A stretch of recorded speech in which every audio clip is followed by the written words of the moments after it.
अस्सलाम dear friends, कैसे हैं आप? उम्मीद करता हूँ आप खैरियत से होंगे। मेरी दुआएं हमेशा आपके साथ हैं।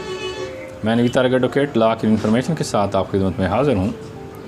इमरान खान के ख़िलाफ़ फैसले की कानूनी हैसियत। इमरान खान को इलेक्शन कमीशन ने आर्टिकल 63A के तहत नाअहल करार दिया है, जो कानूनी तौर पर मुस्तकिल नाअहली नहीं है।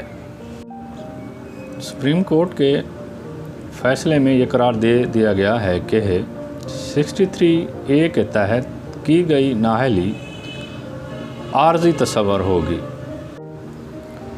आज की प्यारी बात जो मैं आपसे शेयर करूंगा, जो लोग ये ज़िद करते हैं कि तकदीर में सब कुछ लिख दिया गया है, हम उसे बदल नहीं सकते, वो भी रोड पार करते वक्त दाएं बाएं देखते हैं।